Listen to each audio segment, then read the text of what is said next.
Imprisoned YouTuber Ruby Franke's ex-husband engaged 6 months after finalizing divorce. The former mummy vlogger is currently serving a 30-year prison sentence. Her ex-husband Kevin will tie the knot next month. Ruby Franke's ex-husband Kevin Franke is focused on his new life since his ex's arrest, with a new wife. This week, 6 months after finalizing his divorce, Kevin announced that he is engaged to fiancée Becca Bevan and planning to marry her next month. His ex-wife, the disgraced family YouTuber, 43, is currently serving a 30-year prison sentence after she and the family's therapist Jody Hildebrandt, 55, pleaded guilty in December 2023 to felony child abuse involving 2 of the former 6 children with her estranged husband. The former couple's 6 children, who featured in the YouTube channel 8 Passengers, are daughters Sherry, Abby, Julie, and Eve, and sons Chad and Russell.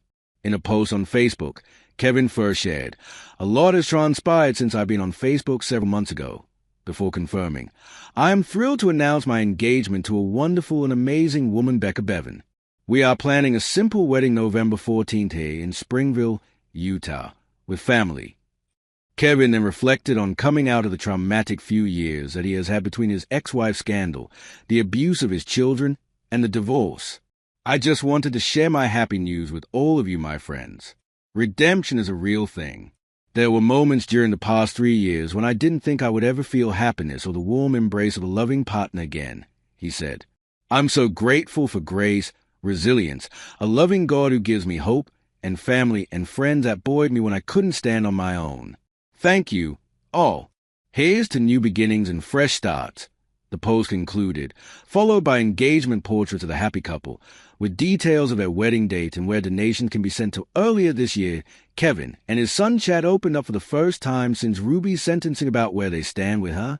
"I definitely hate the things she did," Chad, her eldest son, told People, noting, "I feel like I'm also a very light-hearted person in the sense where I would never wish someone to have a bad life.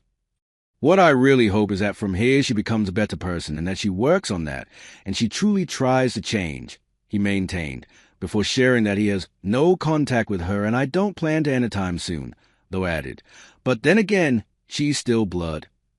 She's still my mom, and maybe down the road, eventually I'll have a conversation with her, and maybe eventually have a relationship where we can just talk, but when it comes to her actually being a mom and then eventually a grandma, I don't think I'll ever have that kind of close relationship again," he continued.